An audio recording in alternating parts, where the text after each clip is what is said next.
Bonjour à tout le monde. La semaine dernière, je vous ai montré comment est-ce qu'on pouvait faire un layout manager.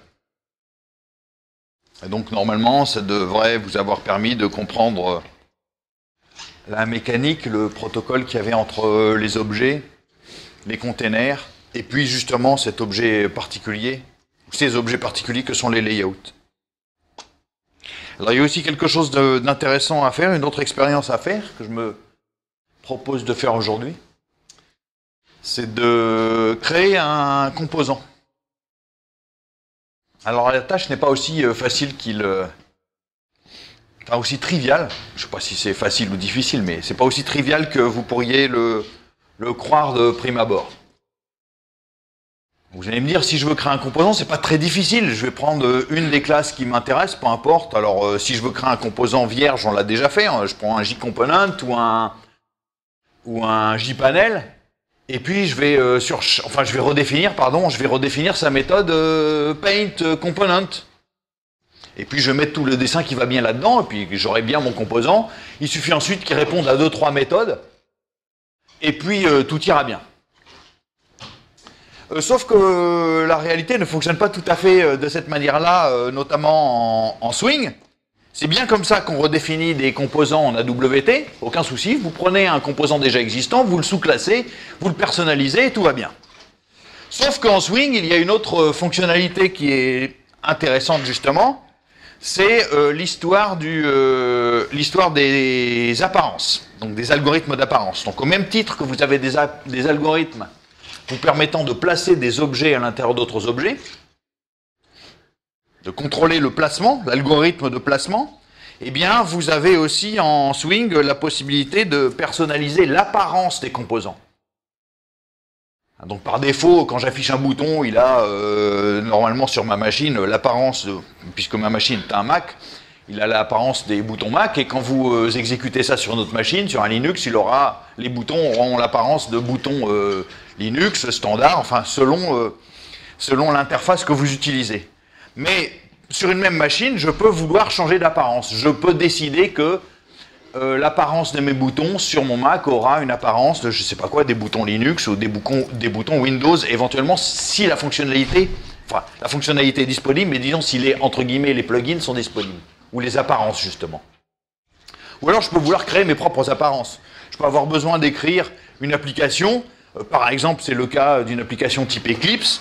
Dans Eclipse, ils ont réécrit intégralement, en tout cas une très grande partie de la couche graphique, pour avoir des composants qui leur convenaient dans le cadre de cette application. Et donc les composants standards, pour une raison que j'ignore, je ne me suis jamais vraiment posé la question en détail, mais ils ne leur étaient pas satisfaisants. Donc ils ont réécrit un certain nombre de choses, alors ils ont réinventé des boutons avec surtout une apparence particulière, etc., et éventuellement des comportements légèrement différents. Alors comment ça fonctionne? Parce qu'après tout, mon application, j'ai envie de l'écrire tranquillement, c'est-à-dire je veux créer des J-buttons, je veux créer des J-labels, des des J-scrollbar, et tout exactement de la même manière que j'ai pu le faire jusqu'à présent. Et puis simplement, j'aimerais que, évidemment, ils aient une apparence différente selon mon humeur. Donc je veux pas qu'il y ait des J-buttons spéciaux pour Mac, des J-buttons spéciaux pour machin, je veux simplement qu'il y ait des J-buttons et que leur apparence soit contrôlée par autre chose. Alors comment est-ce que ça fonctionne? Contrairement à WT, c'est indiqué un peu partout pour Swing. Swing utilise du MVC. Donc le modèle vue contrôleur, j'en ai déjà parlé à plusieurs reprises, mais ça signifie simplement que vous allez découpler justement, à quoi sert le MVC? Vous découplez justement les modèles, donc les fonctionnalités essentielles des objets, de leur représentation à l'extérieur. Alors ici on est dans le cadre graphique, donc on va dire leur représentation graphique. Donc un bouton, c'est simplement un objet qu'on peut cliquer, mais cliquer, ça ne veut pas forcément dire que vous voulez. Enfin, un bouton, c'est un objet dont on pense que ça correspond à un objet sur lequel on peut cliquer, mais c'est pas ça. Un bouton, c'est un objet qu'une espèce d'état. Enfin, vous pouvez agir sur lui, et il fournit une sémantique qui est j'ai agi sur lui, et il va déclencher des opérations. Mais peu importe sa représentation, on pourrait vouloir représenter cet objet-là dans une interface textuelle et déclencher une action correspondante, entre guillemets, à ce qu'on imagine être un bouton à l'intérieur d'une interface textuelle. Donc ça pourrait très bien, cet objet-là peut avoir une existence, peut avoir du sens en dehors même d'une interface graphique. Bon. Eh bien, donc c'est à ça que va correspondre le modèle de bouton. Et puis vous aurez par-dessus, ou associé, eh bien, des vues et des contrôleurs pour ce bouton. Et donc une vue qui sera adaptée pour une certaine interface ou une autre interface. Et c'est exactement comme ça que ça fonctionne. On va avoir des objets découplés. Alors si on regarde, avant d'essayer de faire l'opération, de créer un composant qui soit complètement conforme au modèle Swing, en tout cas dans son principe, dans les détails de temps en temps je serai obligé peut-être de prendre des raccourcis sans même m'en apercevoir, mais au moins dans les principes, on va voir comment ça fonctionne. Alors peut-être que la première opération à faire pour essayer de voir exactement comment ça, enfin, quelle forme ça prend ça, eh bien on peut essayer de regarder qu'est-ce qu'on va essayer de regarder? Les buttons. Prenons un J-button. Alors, Java X Swing. Pardon, vous voyez rien. Excusez-moi. Je vais zoomer un petit peu. La documentation. Donc, je suis dans Swing. Si je prends un J-button, on va voir à quoi ça correspond, un J-button. On va essayer de voir à quoi correspond. Bon, très bien. Il y a des tas de choses tout à fait ordinaires. Ça répond à un certain nombre de méthodes, etc. Vous voyez surtout que un J-button n'a pas vraiment beaucoup de méthodes propres à lui. Il n'y a pas énormément de choses. D'ailleurs, on ne voit rien dans les méthodes du J-button qui correspondent à ce que c'est vraiment un bouton. Là, c'est des méthodes qui ont l'air extrêmement techniques et dont, a priori, je ne m'intéresse pas de prime abord quand je veux manipuler un bouton. Je vois pas bien ce que ça va faire, ces accessible context, ces 8 classes ID, et je sais pas quoi, d'autres. Donc la première chose à repérer, c'est que bien sûr, il y a quand même des méthodes un peu particulières. Là, il va y en avoir deux qui font référence à UI, pour les User Interface, donc l'interface graphique. Donc on verra ça interviendra après. Mais vous voyez qu'il y a bien deux méthodes. Il y a le getUI class ID, qui vous dit que ça c'est censé renvoyer l'identité ou le nom plutôt d'une classe qui sera utilisée par le look and feel. Donc le look and feel, c'est cette histoire d'apparence. Vous allez brancher un look and feel sur une interface et ça va modifier son apparence sans modifier l'interface. Juste que les boutons ils auront une apparence 3D diverses et variées, ils auront telle couleur de fond, je sais pas quoi. Et puis il y en a une autre qui s'appelle Update UI, qui justement permet de remettre à la bonne valeur le look and feel, donc l'apparence correspondant à l'objet. Donc ça c'est la première chose déjà. Alors l'autre chose qu'on peut éventuellement regarder, c'est qu'évidemment vous avez comme superclasse de JButton une classe qui est AbstractButton. Ça c'est pas très étonnant parce qu'après tout, rappelez-vous, les menus items, les JMenu items, pardon. J'ai déjà dit que, bien sûr, ils font la même chose on les manipule quasiment de la même manière que des JButton. Simplement, on les place dans des menus, mais l'action, quand vous descendez un menu et que vous choisissez ce JMenu item, vous savez bien que c'est une action, c'est un action listener qu'on utilise pour capturer l'interactivité associée à un choix de menu, un menu item. Bon, alors ça, c'est normal. Pour réaliser ça, on se doute bien qu'en fait, il y a une classe au-dessus des autres qui est AbstractButton, et comme il est indiqué ici, on voit bien aussi que les sous-classes connues des paquets Java standards, évidemment, une forme possible d'un AbstractButton, c'est JButton, une forme possible d'un AbstractButton, c'est JMenuItem, et puis on a aussi les JToggleButton, bien sûr. Donc déjà, il y a une espèce de modèle abstrait des boutons. Mais ça, on reste encore, quand je parle de ce modèle abstrait, il faut se méfier, c'est pas le modèle du MVC. Ce dont je suis en train de parler, c'est simplement une abstraction de tous les objets graphiques qui ont une sémantique de boutons. La preuve, c'est que cette classe-là, bien sûr, elle descend de JComponent, de JContainer et de Component. Bon, alors on peut essayer de regarder à quoi ça ressemble, cette histoire. Bon, il va y avoir des méthodes, bien sûr, pour manipuler les abstract buttons. Hein, et de façon. Alors là, il y a déjà plus de choses. Évidemment, on va voir que il y a une méthode action listener, enfin add action listener, etc. Donc bien sûr, la sémantique bouton, elle va apparaître à cet endroit-là. Hein, c'est au-dessus, évidemment, vous tombez sur JComponent. Les JComponent n'ont pas d'action listener associé. Hein, il n'y a que des objets qui sont similaires à des boutons qui ont associé des action listeners, auxquels on peut associer des action listeners. Alors, d'où sort le modèle dont je suis en train de parler? Ben, si on essaie d'examiner les classes, alors par exemple, plutôt dans les interfaces, mais peu importe, hein, on verra que par exemple, il y a des interfaces qui s'appellent button model. Hein, il y a une interface ici, button model. Et il doit y avoir une classe plus bas qui doit s'appeler default button model. Bon, alors default button model, c'est une implémentation du button model. Regardons ce que c'est que le button model. Mais le button model, bah, c'est quoi? C'est simplement une interface qui représente le modèle au sens du MVC de ce que c'est qu'un bouton. Vous allez voir qu'il n'y a pas grand-chose dessus. Enfin, plutôt, il y a beaucoup de choses dessus. Et on va retrouver, c'est ça qui va vous sembler étrange, mais on va retrouver les méthodes type add action listener, remove listener, enfin tous les add et remove. Donc toute la gestion quand j'agis sur un bouton, ça va déclencher des listeners. Bon, ça, cette mécanique-là, elle va être implémentée dans le modèle. Alors en fait, le truc à comprendre, c'est que c'est le modèle qui fait la gestion. Hein, donc on a pour l'instant, je vais prendre deux cas, j'ai le JButton d'un côté, et puis j'ai de l'autre côté un button model. Bon, ici c'est peu importe un button model, mais peu importe l'implémentation du button model. Bien sûr, il y a un lien. Ça signifie quoi? Ça signifie que quand je fais un add action listener, en réalité, c'est pas sur l'objet JButton. L'objet JButton, c'est l'objet qui va représenter le composant.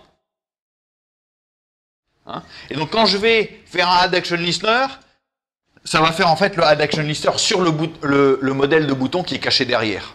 Alors ça, comment est-ce que ça se voit? Ben, c'est simplement si je reviens sur la classe précédente, c'est-à-dire abstract_button, je devrais pouvoir revoir le... Voilà. Je vois en fait qu'il y a une méthode, par exemple, qui s'appelle setModel. Et puis bien sûr, il y a sa symétrique getModel. Vous pourrez récupérer le modèle associé à un objet. Donc ça, c'est exactement ça. Là-dedans, vous avez toute la logistique, toute la mécanique correspondant à un bouton. D'accord?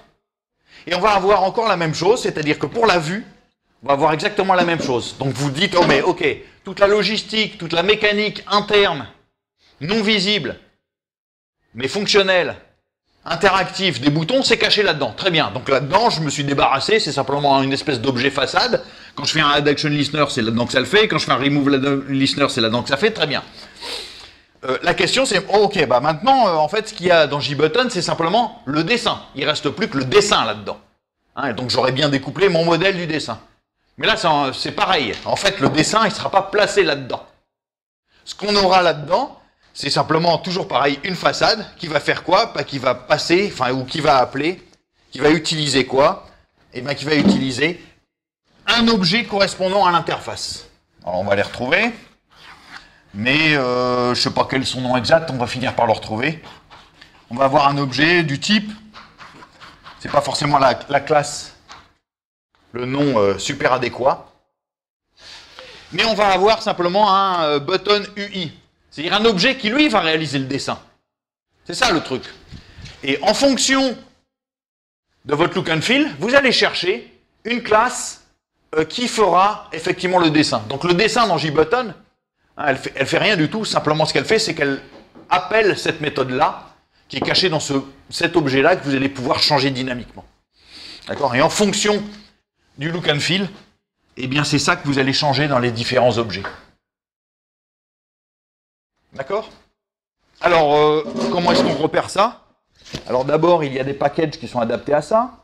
On va essayer de démonter un petit peu la mécanique. JavaX Swing, il y a un package qui s'appelle Swing Path, Pluggable Look and Feel. Et vous voyez que dedans, bah justement, regardez ce qu'on trouve dans les Pluggable Look and Feel. Eh bien, par exemple, on va trouver des buttons UI. Button UI, c'est justement l'objet, ou c'est une classe qui permet d'obtenir les dessins d'un bouton. Hein? Donc il n'y a pas grand-chose, parce qu'évidemment, ça c'est une classe qui fait rien, celle-ci. Elle n'est pas liée à une classe particulière, mais vous en avez une implémentation qui est, bon, puisque celle-ci est abstraite, qui est Basic Button UI, donc qui est simplement l'objet d'interface de base correspondant au bouton. D'accord? Alors là, vous allez avoir effectivement différentes méthodes. Là, on va commencer à parler de dessin de l'objet. Donc on voit qu'il y a différents paramètres qui éventuellement interviennent dans cette classe, avec différentes méthodes qu'on n'utilise pas au quotidien, mais qu'on pourrait s'amuser à manipuler si je veux. Hein, mais vous voyez qu'ici, il y a effectivement la vraie méthode paint, hein, qui fera le dessin approprié, comme c'est indiqué, au look and feel courant. D'accord? Et puis vous avez toutes les méthodes, évidemment, hein, qui sont propres aux différents dessins des boutons, comment il faut le dessiner quand il est appuyé, comment il faut le dessiner quand il est relâché, enfin voilà. Donc on a des paint button pressed, enfin on a des méthodes, évidemment, qui sont protégées, hein, mais on a des méthodes utilitaires pour réaliser les différentes fonctionnalités associées au bouton. Alors, ce qu'on peut voir aussi, c'est qu'il y a évidemment d'autres implémentations des UI. Alors, par exemple, vous avez le Metal Button UI ou le Synth Button UI. Donc, Metal, bah, c'est un autre look and feel. Alors, quels sont les look and feel qui sont disponibles sur votre machine? Bah, ça, c'est très dépendant de la machine. Je ne sais plus quels sont le minimum, mais vous avez au moins le basique, bien sûr.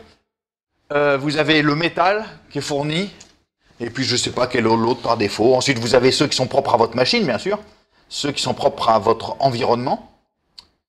Alors, comment est-ce qu'on manipule ça? Vous voyez, là, j'en ai quelques-uns ici qui sont disponibles dans Java. Hein. Basic, Metal, Multi, Nimbus et Synth. Donc ça doit être fourni pour tous les environnements Java. Et puis on peut en avoir d'autres. Alors par exemple, j'en ai un sur ma machine qui est Aqua, puisque l'interface Mac, elle s'appelle Aqua. Si vous étiez sur Windows, il y aurait alors on ne la voit pas ici, hein, bien sûr, mais elle va être disponible quand je vais interroger le système graphique de Java pour savoir quelles sont les interfaces disponibles, les look and feel disponibles. Alors ça, comment est-ce que ça se manipule? Eh bien, normalement, dans Swing, vous avez un objet qui s'appelle UI Manager. Hein? Donc les UI Managers, bah, c'est justement comme ça qu'on va récupérer qu'on va pouvoir récupérer la liste des look and feel disponibles, choisir un look and feel, l'instancier, et puis, comme c'est indiqué ici, bah, mettre à jour un arbre d'interface conforme à un look and feel.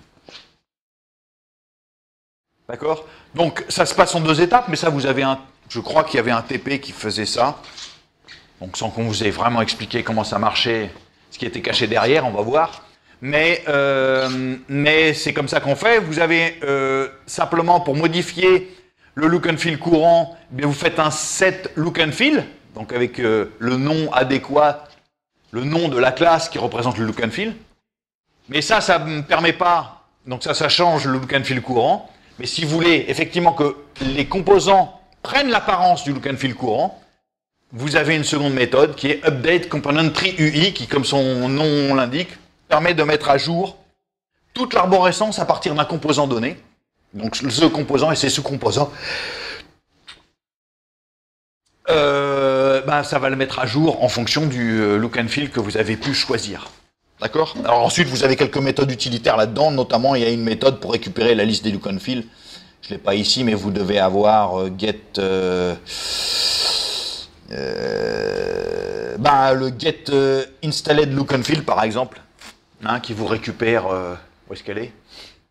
Get install look and feel, hein, où vous récupérez un tableau des look and feel info, dans lequel il y a tout ce qu'il faut là-dedans et qui décrit le look and feel, donc son nom, et puis le nom de sa classe.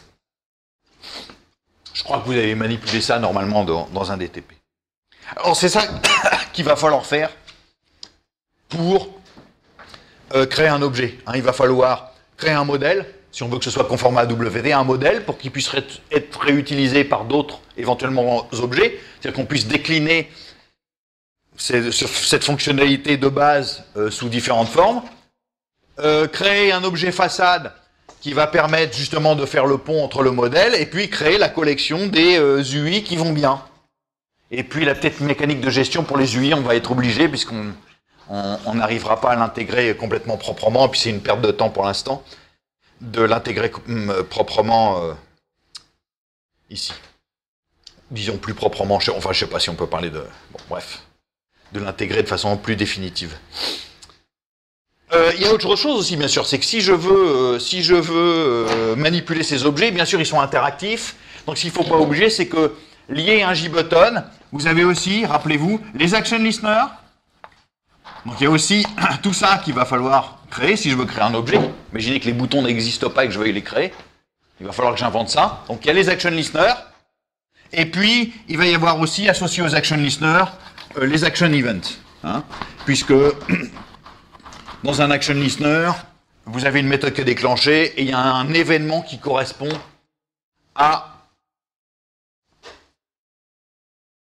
enfin, il y a un événement, qui correspond à décrire le clic, enfin, qui correspond à la description du clic sur le bouton et qui est transporté jusqu'au listener final. Donc, il va falloir créer ça.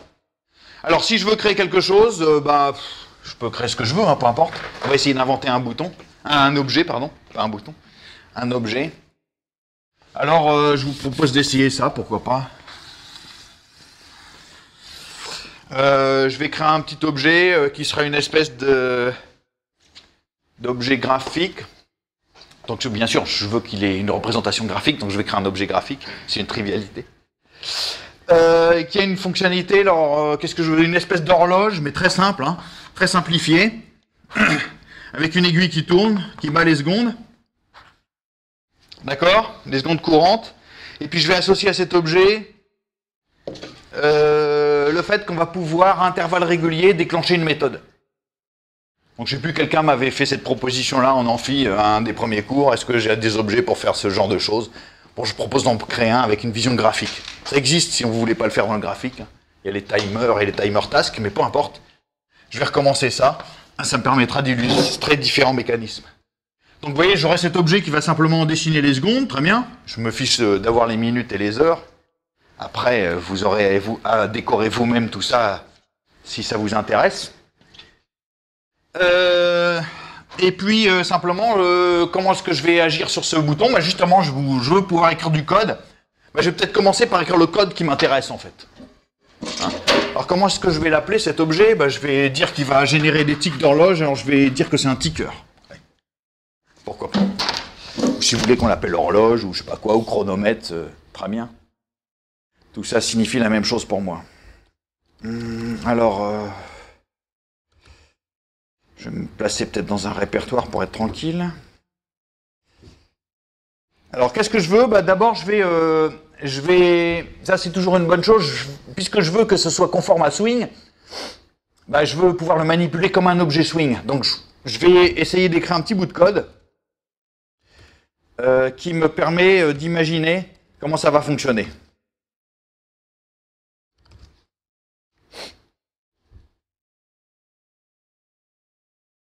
Alors ça va être vraiment très simple, hein, Alors,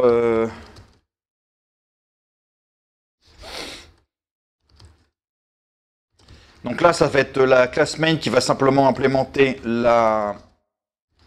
l'interface.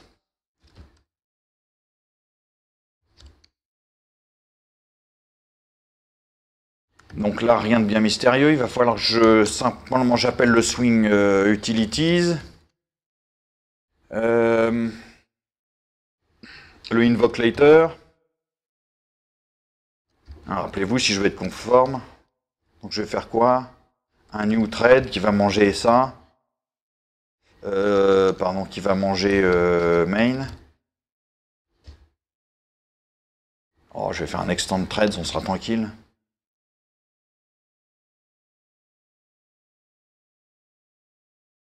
On va faire un implement runnable, je préfère. Allez, ça ira très bien comme ça. Donc,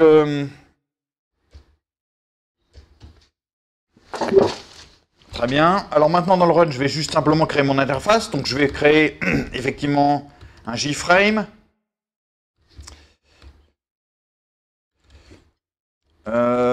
Alors, ce que je veux, je vais faire deux choses en fait pour pouvoir tester. Vous voyez, ce que je vais avoir cet objet-là qui va battre les secondes. Donc, je vais le voir tourner à intervalles réguliers.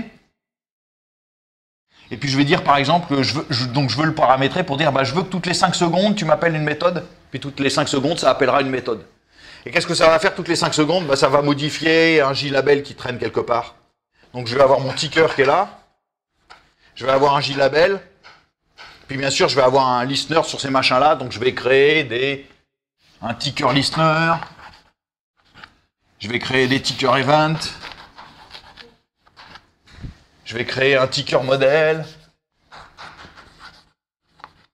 Je vais créer alors ça, je vais pas l'appeler JTicker, je vais l'appeler ticker. Et puis je vais avoir des tickers UI, divers et variés, avec des sous-classes adéquates. Enfin, pardon, avec des implémentations adéquates. Donc il me faut ce genre de choses. Donc, j'imagine que j'aurai le droit de créer un ticker, bien sûr. Donc T. Très bien, il fait rien de particulier. Quand je le crée comme ça, il représentera simplement une aiguille qui tourne, donc ok. Et puis simplement, oui, ici, il y a peut-être c'est quand je vais faire le add action le listener. Ouais, je vais le faire comme ça, peu importe, on va continuer. Je vais avoir mon JLabel. Alors au début, ça affichera rien du tout, puis toutes les 5 secondes, j'afficherai un petit compteur qui incrémentera toutes les 5 secondes, c'est ça que représentera mon JLabel. Donc qu'est-ce qu'il me faut? Il me faudra un ticker listener. Alors un ticker listener, ce sera évidemment une classe à moi.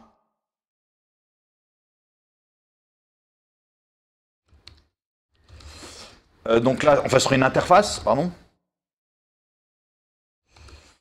Voilà. Donc j'imagine que dans cette interface, il y aura une méthode qui sera appelée à intervalles réguliers. Donc je ne sais pas comment je vais l'appeler. Public void. Donc c'est l'équivalent du action perform. Donc là, ce sera pour chaque tick. Donc je vais l'appeler, je sais pas quoi, tick perform si vous voulez. Et ça reçoit en paramètre, pardon, justement pas un action event, mais un ticker event. Voilà. D'accord? Alors ce que je veux, c'est que ce ticker listener, mon listener, je voudrais que ce ticker listener, il modifie le label. Donc je vais lui passer en paramètre le label.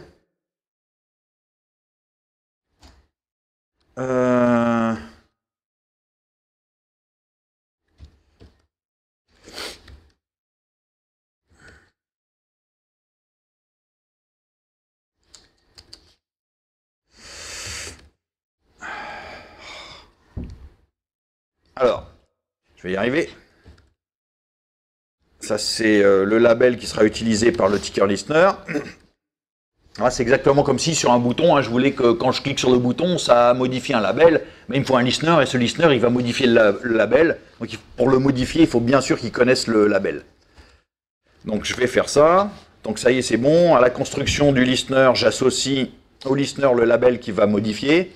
Et puis à chaque fois que j'aurai un tick, eh bien je vais simplement modifier le label. Alors je vais avoir à l'intérieur de mon listener un petit compteur qui sera initialisé à 0 au départ. Et puis à chaque fois que j'aurai un tick sur donc mon ticker, à chaque fois qu'il déclenchera, qui générera les ticks, eh bien il se débrouillera pour que soient appelés les listeners s'il y en a un ou même plusieurs. Donc là, je vais en mettre un, mais il n'y a pas de raison que tout ça ne fonctionne pas avec plus. Donc dans le tick perform, j'aurais simplement à faire quelque chose comme ça. Je prends le label, et puis je modifie le texte du label, et puis je vais faire en sorte que ça affiche simplement le compteur, sachant que je l'ai incrémenté auparavant. OK.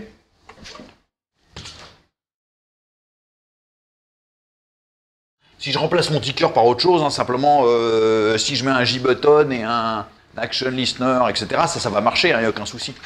Hein. Donc c'est exactement ça que je veux pouvoir faire.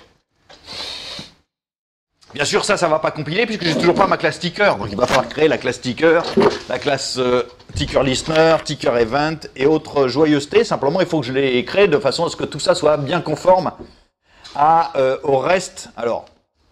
Alors, simplement, s'il faut quand même que je fasse un add action list, ticker listener, pardon, je vais y arriver, sur mon ticker. Donc je veux associer un nouveau listener. Très bien. Et puis, qu'est-ce que je veux d'autre? Il faut aussi que je fasse toutes les associations qui vont bien. Donc, je prends le getContentPane. Je vais le récupérer comme ça. Donc, le ContentPane, c'est quoi? C'est un container. Et puis, on fait un C. Donc, je vais mettre un layout quand même. Il faut que je fabrique l'interface correctement. Donc, je vais dire que c'est un border layout. Je vais me simplifier la vie. Enfin, peu importe, je fais un choix. Donc je vais dire que je vais rajouter mon ticker au centre. Et puis je vais rajouter le label en bas. Comme ça. Qu'est-ce qu'il faut que je fasse d'autre? Ben, il n'y a rien d'autre. Je vais faire le pack. Et puis le set visible. Bon, à part de petits détails, peut-être qu'il manque là que j'ai pas sous la main et que je vais pas pouvoir vérifier avant un petit bout de temps parce qu'il faut que je fabrique le reste de la mécanique pour que ça fonctionne. Ça doit correspondre à peu près à ce que je souhaite. Hein. En tout cas, c'est ça que j'aimerais bien écrire. Alors, s'il y a peut-être une chose, il faudrait peut-être que je démarre le ticker. Ouais, bon, on va le laisser comme ça, peut-être que ça marchera. On va le laisser fonctionner comme ça déjà.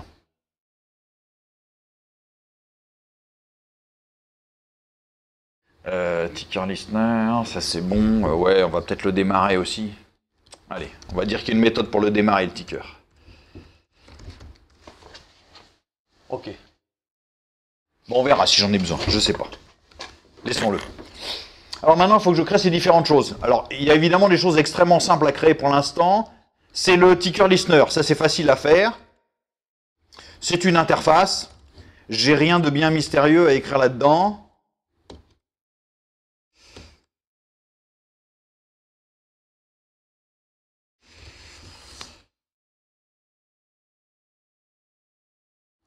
Simplement, j'ai à déclarer l'existence de la fameuse méthode, je ne sais pas comment je l'ai appelée, tickPerformed,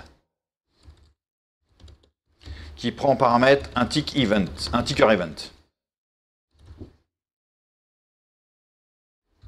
Donc ça, c'est réglé. Le ticker listener, il n'y a rien d'autre que ça. Hein. C'est juste vraiment l'interface minimale pour dire comment est-ce qu'on communique entre, disons, le modèle et puis les objets qui vont écouter les événements en provenance du modèle. Donc ça, c'est une interface facile. Le ticker event. Ah, le ticker event, il faut peut-être que je commence à déplier la mécanique. Il faut que je regarde un peu comment sont implémentés les événements dans Swing, peu importe. Donc je vais prendre un JButton et on va s'inspirer de ce qui est fait dans un JButton, donc dans un action listener. Donc je prends... Alors évidemment, je ne vais pas le voir ici, mais je vais prendre son action listener ici.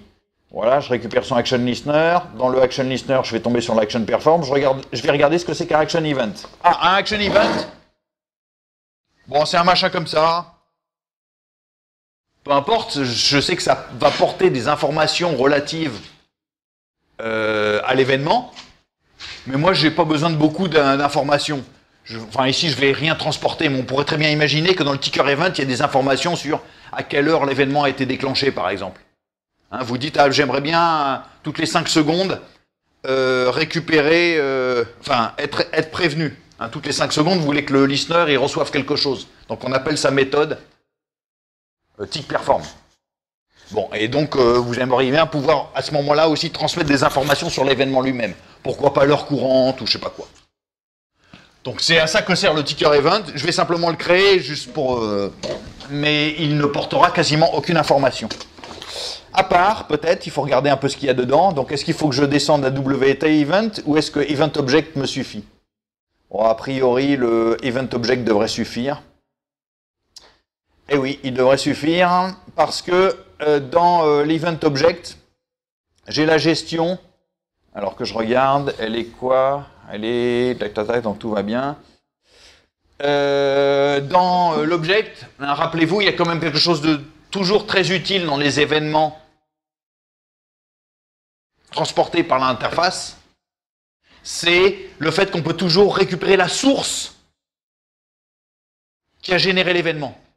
Vous cliquez sur un bouton, le listener il est prévenu, il peut être intéressé pour savoir mais de quel bouton il s'agit, puisqu'on peut avoir plusieurs boutons qui appuient sur qui déclenchent le même listener, qui agissent sur le même listener. Donc là c'est pareil, je pourrais avoir éventuellement plusieurs tickers qui agissent tous sur un même listener. Donc je veux cette gestion des sources. Bah, où est placée cette gestion des sources? Bah, comme vous le voyez, c'est simplement placé directement dans Event Object. Donc je ne vais pas me fatiguer, je vais faire une sous-classe de Event Object.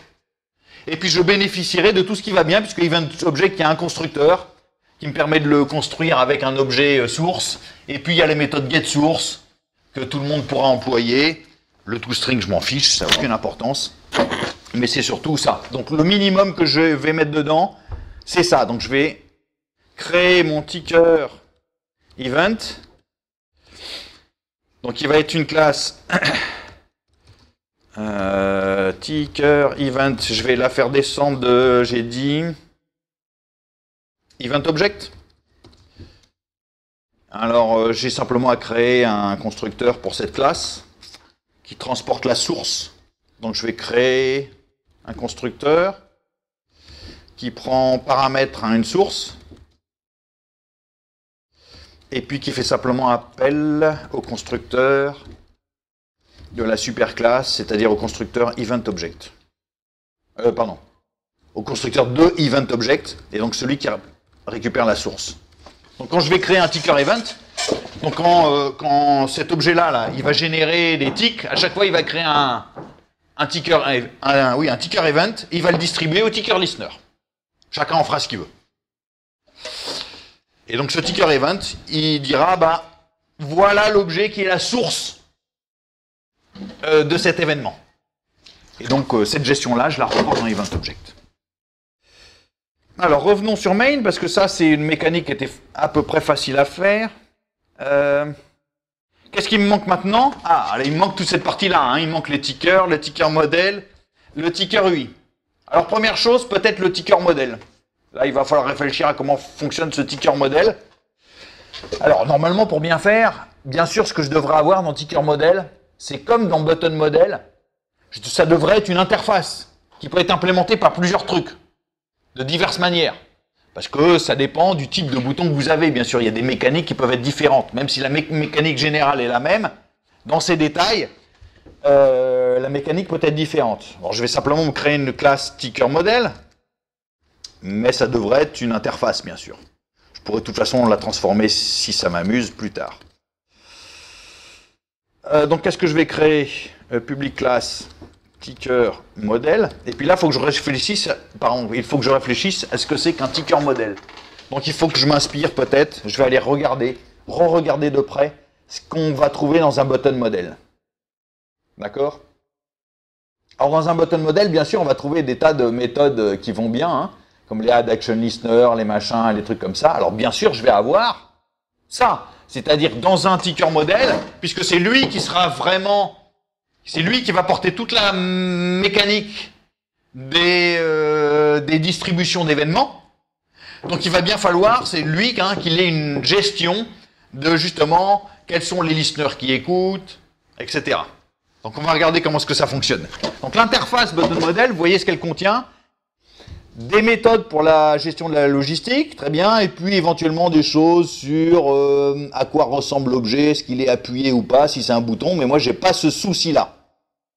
Donc dans un premier temps, je vais m'occuper de définir. Ah, je vais peut-être le mettre comme une interface quand même. Allez. Et puis j'en ferai une réalisation après. Donc je vais dire qu'est-ce qu'il y a là-dedans. Je vais dire par exemple qu'il y a une méthode qui sera add ticker listener.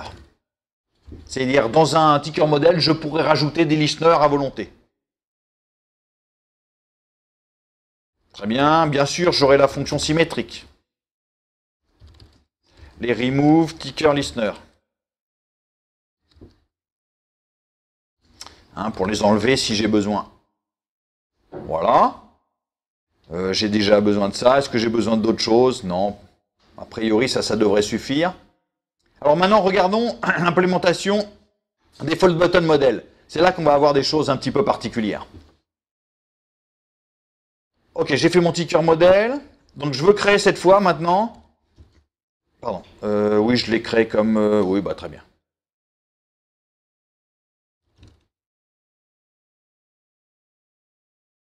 Continuons comme ça. Je pense que j'ai pas fait de... Donc je vais créer une implémentation de cette classe-là. De cette interface-là. Donc ça va implémenter l'interface que je viens de définir, c'est-à-dire ticker model. Donc ça m'oblige évidemment à implémenter au moins les deux méthodes précédentes, à savoir add ticker listener, bien sûr elles sont plus abstraites, et puis remove ticker listener. Ah, et c'est là que je commence à avoir, enfin, je devrais me poser des questions, je vais me dire, ah, comment est-ce que je vais gérer ça? Bien sûr, je vois bien à peu près comment est-ce que ça fonctionne. Je peux ajouter autant de listeners que je veux à un modèle. Je peux ajouter autant d'action listeners que je veux à un bouton.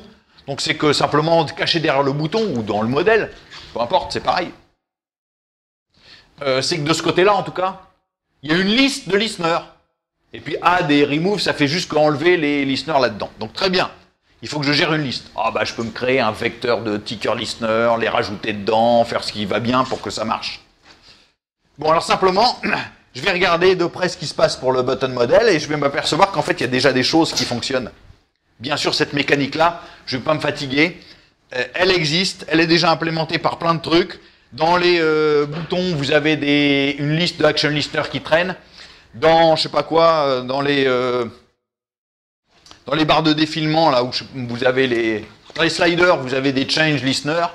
Donc j'imagine qu'il y a une espèce, je suis prêt à parier qu'il y a un truc générique qui va me générer des listes de listeners. Et si je regarde ce qu'il y a dans le default button model, bah vous voyez, j'ai cette mécanique là. Si je regarde ce qui est caché dans les champs, donc là je suis dans default button model, eh bien je vois qu'il y a un des champs qui est quoi? Bah, event listener list. Tiens. Donc ça veut dire que j'ai déjà une classe toute prête pour me faire cette gestion correcte des listeners. Donc je vais la prendre. Pour la prendre, je vais simplement m'inspirer de ça. Event listener list. Regardons cette classe-là. Donc évidemment, je vais me créer, comme pour le button model, je vais me créer un machin comme ça. Donc je vais dire, ok, qu'est-ce qu'il me faut? Il me raconte. Bon, il le met en protected. Ok, je pourrais le mettre en private, c'est pas très gênant ici. Ça veut dire qu'il a un event list. List. Qui est la liste des listeners ici. Alors bien sûr, ça veut dire quoi? Ça veut dire que quand je vais créer un default ticker model, et bien sûr, il va falloir que j'instancie la classe event listener list. Voilà. Probablement que ça marche comme ça. Maintenant, regardons le détail pour voir comment est-ce que ça fonctionne. Hein. Event listener list. Ah, on me dit différentes choses là-dessus. Alors, qu'est-ce qu'on me raconte sur event listener list? Bien sûr, ce que je vais trouver dans le add list, dans le event listener list, c'est des méthodes de gestion de cette liste. Alors, elles sont juste un peu particulières. Comme on le voit, la classe elle-même n'est pas générique. Hein, c'est une classe tout à fait ordinaire. Public class event listener list. Extend object, implement serializable. Ok, très bien. Et puis, par contre, hein, si je regarde... donc pour le construire, il n'y a pas de souci. Hein. Event listener list, j'ai pas de problème avec. À l'intérieur de ce machin-là, bien sûr, il y a des listener list, très bien. Mais simplement, c'est les méthodes hein, qui sont un tout petit peu particulières parce que les méthodes, elles, sont génériques. Bon, il n'y a pas trop de mystère si vous n'avez pas de souci avec la généricité. Hein. On peut avoir une classe qui n'est pas générique, mais qui contient des méthodes génériques, il n'y a pas de problème avec ça. Alors simplement, vous voyez que les méthodes de gestion, pour rajouter un élément dans la liste, ou enlever un élément dans la liste, donc l'élément à ajouter ou l'élément à enlever, c'est l'objet de type T. T, c'est forcément un event listener. Tiens, ah, si je veux utiliser ça, ça veut dire que mes listeners, ils doivent être forcément des event listeners. Ça, c'est une erreur que j'ai commise, puisque quand j'ai créé mes ticker listeners, j'ai simplement créé une interface ticker listener. Mais si je veux que ça marche avec cette classe-là, il faut que mes listeners, bah, vous voyez, ils soient descendants de event listener. Donc ça, c'est une petite modif dont j'aurais besoin de faire. Il faut absolument que mes événements descendent de l'interface event listener. Ça, c'est pas très coûteux puisque l'interface event listener, c'est une interface qui ne contient aucune méthode. Donc ça ne m'impose rien. C'est juste un type. Donc ça, c'est très facile. Je vais le faire la modif tout de suite. Ticker listener. Donc la seule chose que j'ai à faire ici, j'ai juste à dire que c'est une interface qui étend l'interface event listener. Ça me permet immédiatement d'obtenir la gestion gratuite, presque gratuite, dans event listener. Alors simplement, ces méthodes sont un tout petit peu particulières, parce que comme vous voyez, pour rajouter dans la liste des événements, pardon, dans la liste des listeners, un listener, il ne suffit pas de donner juste le listener, il faut aussi donner sa classe. C'est comme ça. C'est-à-dire qu'on va ranger les types dedans. Bon, on peut faire des manips un peu compliquées, mais vous allez voir que ça aura un effet un petit peu bizarre, mais c'est pas très grave. Alors, comment est-ce qu'on va faire ça? Simplement, il faut traduire ça. D'ailleurs, c'est ce qui est indiqué ici. C'est-à-dire qu'ici, on vous indique que si vous voulez utiliser cette classe event listener list, ouais, et ben on dit, ok, si vous avez des foo listeners, foo, c'est le toto anglo-saxon. Donc, si vous avez ici, nous, c'est des ticker listeners, j'aurai un add ticker listener. Donc, ça, c'est. Et qu'est-ce que fait ce add ticker listener? Simplement, il ajoutera dans ma liste de listeners à la fois une référence sur la classe et puis à la fois le listener lui-même. Donc, je vais le faire déjà. Après, on regardera le fire machin. Donc, ça veut dire quoi? Ça veut dire que dans mes listeners ici, je vais faire un add de quoi? Alors je vais prendre simplement la classe listener et puis je vais rajouter TL dedans. Hein, c'est exactement ça qu'il me recommande. Évidemment, ça c'est le remove, c'est l'opération inverse. Donc cette gestion-là, voilà, je prends la classe event listener list. J'en fais un champ dans ma classe default ticker model, et puis je fais des petites façades, c'est-à-dire je fais les méthodes de facile qui permettent simplement à l'utilisateur hein, de ranger un listener là-dedans. Ok, très bien. Il y a un autre truc à faire aussi, donc on verra comment est-ce que ça fonctionne, mais il y a un autre truc à faire, c'est que dans le ticker model, il y a justement quand même des méthodes pour déclencher les événements. C'est-à-dire si jamais quelque chose s'est produit sur mon bouton, eh bien, il va bien falloir que le modèle, il appelle tous les listeners, les machins, les trucs. Alors ça, c'est ce qui est suggéré dans la documentation, c'est-à-dire qu'on vous dit, mais en fait, vous avez tout intérêt, ça n'est pas obligatoire, mais vous avez tout intérêt à écrire une méthode qui s'appelle fire foo xxx, donc peu importe le nom derrière, mais qui va faire exactement, dont le rôle est exactement celui que je viens d'indiquer, c'est-à-dire que quand quelque chose s'est produit, il va bien falloir envoyer l'événement, déclencher un événement, enfin, créer un événement, pardon, donc un ticker event, et puis le distribuer à tous les listeners. Alors cette méthode-là, elle s'appelle, en général, elle s'appelle fire quelque chose. Donc là, ce sera fire tick, par exemple, ou fire ticker, ou je sais pas si vous voulez. Fire ticker event, donc je vais l'appeler comme ça. Donc il me faut une petite méthode. Alors je vais la protéger parce que sinon je risque d'avoir des problèmes. Ça devrait suffire. Est-ce que ça suffit? Peu importe, de toute façon on s'en fiche des protections ici. Mettons-la publique, allez. Qu'est-ce qu'elle va faire celle-là? Ben, elle va déclencher un événement, donc je vais dire que... Enfin, elle va distribuer un événement. Et qu'est-ce qu'elle va prendre en paramètres? Bon, ben, pour l'instant, on va rien mettre, c'est pas très grave, je pense. On verra plus tard. Ouais, je pense qu'il n'y a pas besoin de ça. Et donc l'idée, hein, vous voyez, c'est que on va faire une boucle, c'est-à-dire on va parcourir la liste des listeners qui sont dans la liste que je viens de fabriquer, et puis on va déclencher dessus, bien sûr, leur méthode. On sait qu'ils ont une méthode qui est tickPerform. Donc je vais créer un événement, je vais parcourir cette liste, et puis je vais balancer pour chacun des éléments de cette liste un appel à tickPerformed.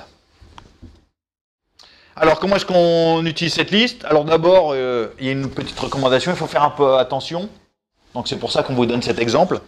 Mais ce qu'il faut savoir, c'est que cette liste est à gérer de façon particulière. C'est vrai que je pourrais prendre cette liste et retirer les éléments un par un. Ça, c'est pas conseillé.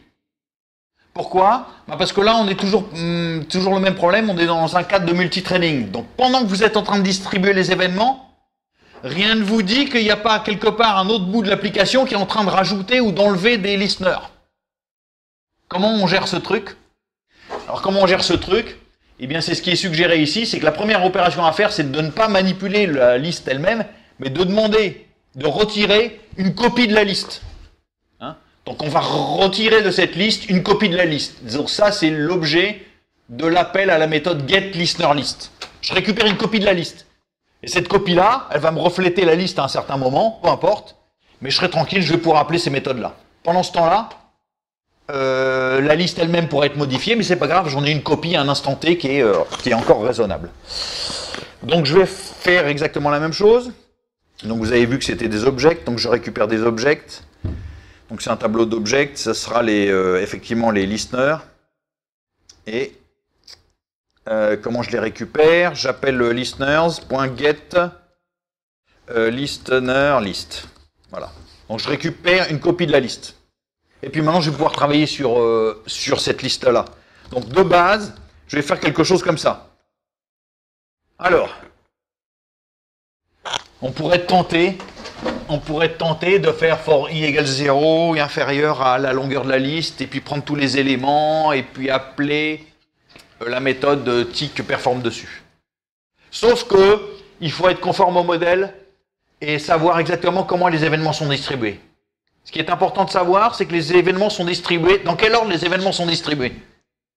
Quand vous avez enregistré des listeners sur un modèle, mettons que vous en avez enregistré 3. Dans quel ordre est-ce qu'on va distribuer les événements? Il y a un ordre qui est prédéfini. Le dernier enregistré, c'est géré en fait comme une pile. C'est-à-dire que le dernier enregistré sera le premier à recevoir les événements. Donc si vous avez enregistré listener 1, listener 2, listener 3, c'est le 3 qui reçoit l'événement en premier, puis le 2, puis le 1. Donc il faut faire une boucle à l'envers. On va commencer comme ça. C'est ce qui doit être fait derrière.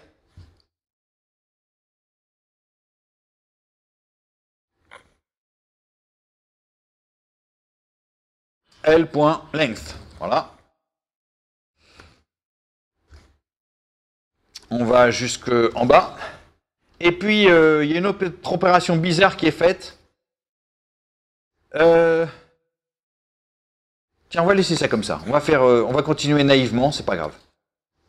Est-ce que là, c'est important?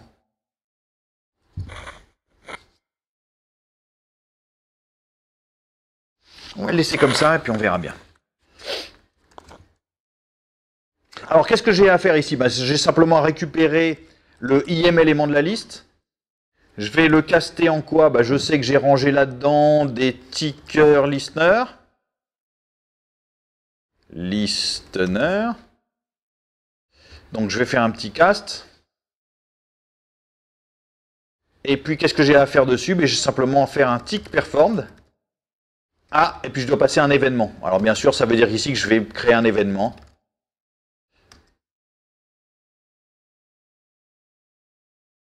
Donc je me suis créé un ticker event et c'est lui qui va être distribué au listener. Alors il y a une autre petite mécanique dont je vais avoir besoin, c'est qu'il va falloir quand même, je crois que je ne l'ai pas mise en interface, mais il va bien falloir que je décide quand même comment le... Bon, j'ai encore le problème du UI à régler, mais j'ai quand même un autre problème à régler qui est de l'ordre du modèle, et que j'ai pas mis là-dedans. Il y a bien un moment où il va falloir que je dise dans mon ticker que je veux être réveillé toutes les 5 secondes ou je sais pas quoi. Hein? Donc ça, je ne l'ai pas ici. Donc il va falloir que j'imagine un scénario pour le faire. Ben, je vais faire ça comme ça. Je vais peut-être dire que ce que je veux, je vais le paramétrer, le ticker. Je vais dire, tiens, T, je vais lui donner une méthode setDélai. Où je vais lui dire, je veux être réveillé toutes les... Allez, on va mettre toutes les 3 secondes peut-être. Ce sera mieux. Et puis il y a un moment où je vais le démarrer, donc je vais mettre le start, même si c'est pas le truc le plus joli qu'on pourrait inventer, mais c'est pas très grave. Donc il y a le fait que je veux régler le délai, que toutes les 3 secondes, je veux qu'on appelle les méthodes tick perform sur les listeners. Et puis start, c'est simplement que en fait, je décide dans mon application quand est-ce que mon ticker démarrera. Donc là, je le fais démarrer tout de suite, mais... Donc ça veut dire quoi, ça? Ben, ça veut dire que je vais avoir, bien sûr, des méthodes adéquates dans mes différentes classes. Donc il me faut une méthode abstract void setDélai qui prend un nombre de secondes, par exemple. Et puis l'autre, c'est start, j'ai dit. Voilà. Donc il faut que j'implémente cette petite mécanique. Voilà. Donc je vais les prendre...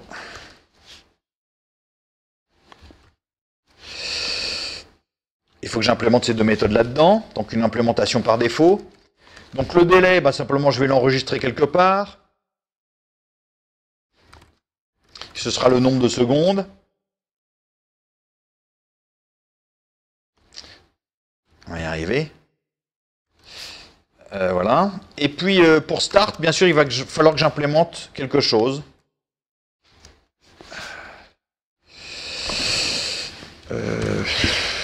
Voilà. Donc là, il faut que j'implémente quelque chose. Start, vous voyez ce que je veux, c'est que ici, j'ai besoin d'un objet qui tourne sans arrêt en tâche de fond. Donc je vais créer un thread. Un thread qui va faire une boucle infinie.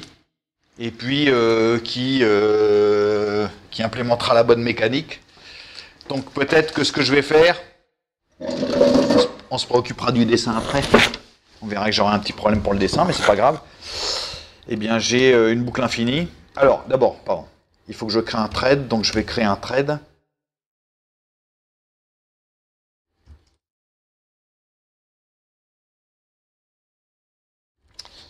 New thread. Et puis simplement, ce que je vais faire, c'est que je vais implémenter. Alors, je vais dire que le ticker model, c'est forcément un runnable. On va réfléchir à est-ce que je suis en train de faire les choses vraiment runnable. Ça, c'est parce qu'évidemment, il faut absolument... Et puis, je vais faire t.start. Voilà, c'est ça que fera la méthode start. Et donc, comme je suis un runnable, il faut que j'implémente une méthode run. Et que fait la méthode run d'un ticker model? Eh bien, elle fait une boucle à vide. Enfin, une boucle à vide. Elle fait une boucle infinie, je m'endors un certain nombre de secondes, et puis à chaque fois que je me réveille, il faut que je déclenche l'appel au listener des bonnes méthodes. Donc je vais faire une boucle infinie. Dedans, qu'est-ce qu'il faut que je fasse? Que je m'endorme un nombre de secondes adéquat. Donc je prends la valeur de secondes, je multiplie par 1000 puisque thread sleep c'est en millisecondes. Ça peut toujours lever une exception, je ne sais pas laquelle, mais si, il doit être interrupted, mais peu importe. Une fois que je me suis endormi du nombre de secondes indiqué, qu'est-ce que je fais? J'ai plus qu'à appeler fire machin. Fire ticker event. Je crois que c'est ça la méthode. Donc voilà, mon ticker modèle, vous voyez, il est indépendant de toute interface. Je pourrais en créer un comme ça, et puis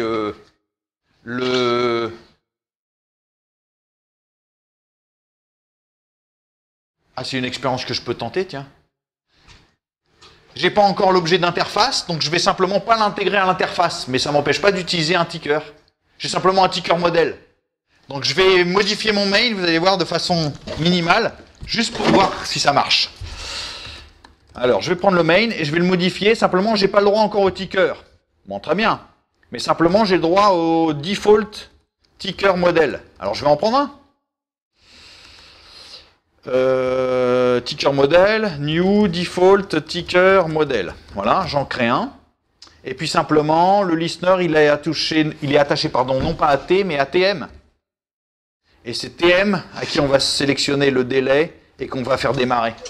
Donc en fait, j'aurai une interface, il y aura juste le J-label. Il y aura, après, il va falloir que je transforme mon machin de telle sorte qu'il ait une apparence. Et là, c'est vraiment l'exemple que je vous disais tout à l'heure, c'est que je pourrais très bien implémenter un bouton qui n'a pas de représentation à l'écran. Il suffit juste que j'instancie un button model et que j'agisse dessus comme bon me semble. Donc là, c'est exactement ce que je fais. Donc ça, normalement, je devrais avoir suffisamment de mécanique pour que ça fonctionne. Alors, il manque plein d'imports partout, donc ça va hurler. Je vais essayer d'en mettre un peu. Ici, il doit manquer les swings.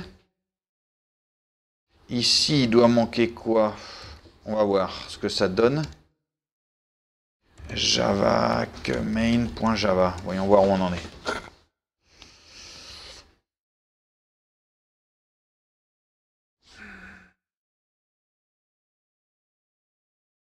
Alors, ça commence par ticker listener extend event listener. Alors, ticker listener, extend event listener, ça c'est pas ce qui doit manquer. Import Java AWT. Ça doit être ça, je pense. Alors, on va essayer de compiler un par un déjà. C'est quoi ticker listener? Raté. Donc, ticker listener, c'est dans quoi les listeners? Voyons voir. Si c'est pas là-dedans, ça doit être dans Java AWT Event. Non. Action, j'ai les... Ah, c'est dans Java AWT, je crois. Les AWT Event. Ah, c'est dans Utile. Java Utile Event Object. Voilà. Alors, Java Utile. Très bien. Ici, ça devrait être réglé. Cette compile-là devrait fonctionner. Raté.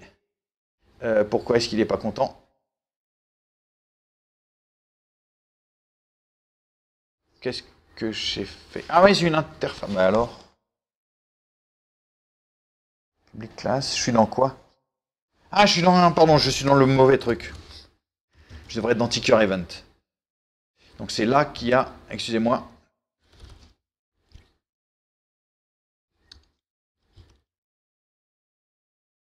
Alors, je vais compiler ticker event.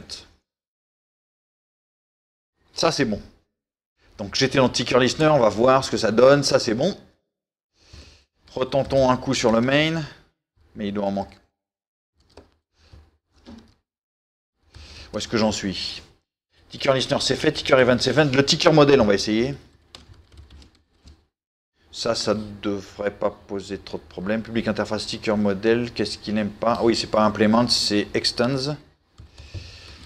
Ticker model Java, ça c'est extends. Hein, les interfaces s'étendent les unes les autres. Qu'est-ce qui me reste? Default ticker model. Là, il râle. Event listener list, il n'est pas content, ça c'est normal. Parce que ça, il doit manquer.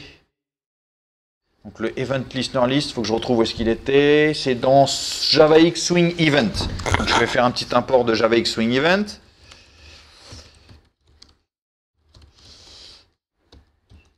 Oui, je sais, si j'utilisais Eclipse, il me proposerait la... Alors, pourquoi il n'est pas content? Ticker event. Oui, parce que ticker event, je ne l'ai pas construit de façon normale. Rappelez-vous, un ticker event, je devrais le construire en transmettant la source. Donc, j'ai oublié de passer une source dans ticker event. Alors, on va le faire, c'est-à-dire que, où est-ce qu'il est? C'est dans le Fire, ici. Quand j'ai créé le ticker event, il faut que je passe une source, et la source, c'est n'importe quel objet. Ben, on va passer l'objet lui-même. c'est-à-dire le modèle qui est concerné par cet événement-là. Donc ça va. Il n'y a plus que le main. Alors, oui, alors il doit manquer des AWT dans le main.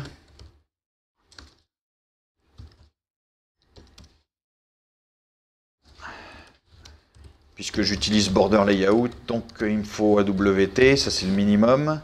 Je ne sais pas ce qu'il faut d'autre. Pourquoi il n'est pas content? Private JLabel, c'est un JLabel avec un L majuscule. Oui, alors c'est le T. Ah oui, bah alors évidemment, j'ai oublié d'enlever ce qui concernait le ticker. Il n'existe plus pour l'instant. Swing Utilities. Utilise, ah oui. Swing Utilities. C'est mieux. Il n'y a plus qu'à espérer que ça marche. Ah, est-ce que j'ai implémenté la bonne mécanique? Oui, j'ai fait tout ce qu'il faut. Le listener, on va voir ce que ça donne. Je vous garantis rien. J'ai mon label qui s'affiche là-bas, là-haut. Alors, on verra. J'ai un problème. Ouais, ça c'est normal. En tout cas, ça a marché une fois. Ça a marché une fois, pas plus. Mais vous voyez que mon label qui affichait tiré, qui était sa valeur par défaut, au bout des, je sais pas quoi, 3 secondes, il a affiché 1, qui est la valeur du compteur. Et puis après, il a planté parce qu'en fait, j'ai un problème dans la distribution des événements. Donc ça, je l'avais dit, puisque dans le Fire, je ne l'ai pas écrit de façon très régulière. Alors, j'ai un problème dans le Fire Ticker Event. Il me dit, ah oui, mais là, j'ai un problème, vous avez fait un cast avec un ticker, enfin, sur Ticker Listener, alors qu'il y a un truc qui n'est pas un Ticker Listener. Ah bon, zut alors. C'est-à-dire, Ticker Model, pardon, Default Ticker Model. Là-dedans, il y aurait donc des trucs qui ne seraient pas des ticker listeners. Tiens, curieux, puisque ce que j'ai mis dedans, c'est uniquement des ticker listeners. Alors effectivement, en fait, c'est ce que j'ai caché de la mécanique tout à l'heure. C'est, rappelez-vous, dans la documentation, si certains ont eu l'œil assez rapide, dans Event Listener List, si vous regardez bien ce qui m'est suggéré, certes, on les enlève de la liste. Mais on les enlève par on n'en enlève qu'un sur 2. Vous allez dire, c'est curieux. J'ai mis 3 listeners et et je vais parcourir cette liste en sautant 1 sur 2. Bah, c'est en fait que dans cette liste, la façon dont elle est gérée, c'est qu'il y a plus d'objets que vous croyez. C'est-à-dire, c'est quand j'ai rajouté un listener, en réalité, j'ai pas juste rajouté un listener, j'ai aussi rajouté sa classe. Normalement, ça permet de faire de l'introspection et de la réflexion, je ne vais pas insister là-dessus. Mais en fait, à chaque fois que j'ai fait ça, non seulement j'ajoute les listeners, mais j'ai aussi ajouté sa classe. Ce qui fait qu'à chaque fois que j'ai l'impression d'ajouter un listener, j'ajoute 2 éléments dans l'ensemble, dans le listener list. Donc il faut simplement que je les saute, 1 sur 2, c'est tout. Donc je vais simplement, comme c'est indiqué ici, 1 sur 2, ça devrait suffire. Recommençons. Donc je vais recompiler le default ticker model.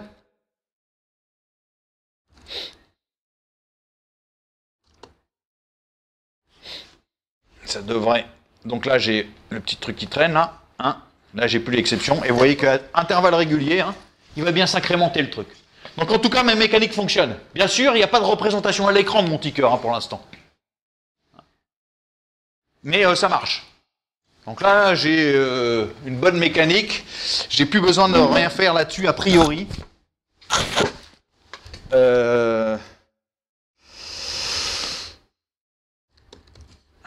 J'ai pas besoin de toucher à grand-chose. Donc maintenant, ce qu'il faut, c'est bien sûr, c'est l'autre mécanique. C'est-à-dire être capable maintenant de créer un ticker qui est bien un objet d'interface. Donc je vais l'intégrer là-dedans.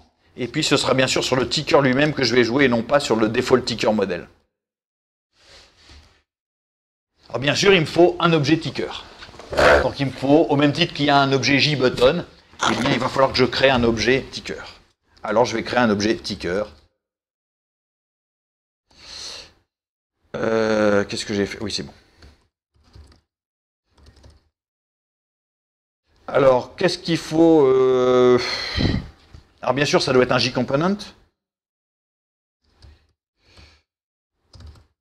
Hein, puisque c'est un objet d'interface, il faut bien qu'il descende d'une manière ou d'une autre d'une classe d'interface. Donc, je le fais descendre de JComponent, c'est la façon assez standard de faire.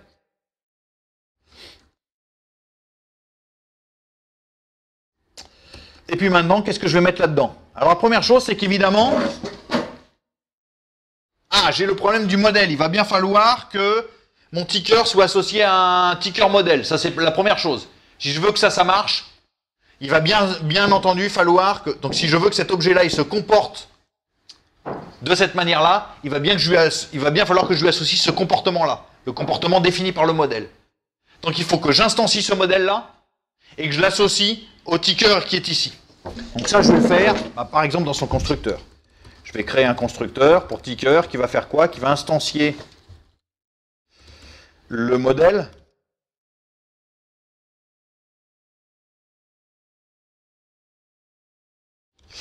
Et puis qui va faire quoi? Alors je vais regarder comment ça fonctionne dans AbstractButton. Je suis dans le coin là. J'avais Xwing, donc je vais re-regarder comment ça marche dans AbstractButton. Java X Swing. C'était dans AbstractButton, si je ne m'abuse. Les histoires de modèles. Voilà, j'avais un modèle ici pour gérer les button modèles. Je vais le faire aussi ici. Ok. Donc, je vais me créer une mécanique qui sera que ici, j'aurai un ticker modèle. Je vais en profiter, donc dans le constructeur, j'instancie ce modèle-là, et puis je l'associe à mon modèle qui est là. Bon, je pourrais mettre la mécanique pour changer de modèle en cours de route, mais c'est pas utile. Donc je vais le laisser comme ça, c'est pas a priori quelque chose que je vais utiliser après. C'est-à-dire être capable de récupérer, à partir d'un objet comme ça, récupérer son modèle. On peut le faire sur un JButton. Hein. Vous prenez un JButton, vous faites getModel et vous allez récupérer le button model qui va bien. Ce sera utile pour des classes qu'on étudiera plus tard, pour des objets un peu compliqués plus tard, comme les JTree, les JTable. Pour l'instant, on n'en a pas besoin, c'est rare de faire ça sur les buttons. Sur mon ticker, j'ai pas non plus d'intérêt à jouer directement sur le modèle. Donc, pour l'instant, laissons ça comme ça. Qu'est-ce qu'il me faut d'autre? A priori, maintenant il faut quand même, il me faut toutes les méthodes qui me permettent, vous voyez que pour le ticker, j'ai besoin de faire add ticker listener. Et en fait, ce que je veux, c'est que quand je fais add ticker listener là-dessus, ça fait le add ticker listener sur le modèle. Donc il faut que je mette mes petites méthodes façade.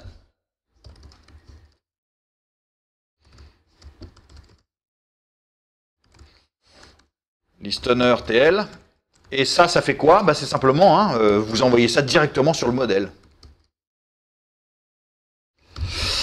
TL, voilà. Et puis je fais la même chose pour remove.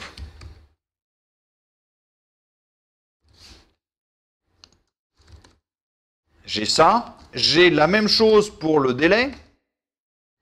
Rappelez-vous, je veux positionner le délai sur le modèle. Évidemment, comme normalement je n'ai jamais... il est rare d'avoir besoin d'accéder directement au modèle, on passe toujours par l'objet façade. C'est ça que je veux manipuler. Je fais des new JButton et c'est sur eux que j'appelle des méthodes. Donc je fais la même chose ici. J'ai un ticker et c'est sur lui que je veux faire le set délai. Donc je le fais.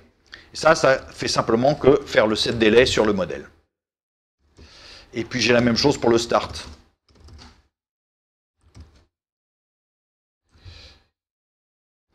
Je fais de la dyslexie, du clavier. Voilà. Ok, donc pas très difficile à implémenter ce machin-là. Ok? Bon, ça devient un composant. Ça devrait pas trop mal marcher. C'est-à-dire, a priori, le code précédent doit fonctionner. Évidemment, j'ai juste un problème avec ça. C'est que je verrai pas grand-chose à l'écran. pas grand chose de plus que ce que j'avais. Donc je vais compiler ticker.java déjà. Alors évidemment, private ticker modèle.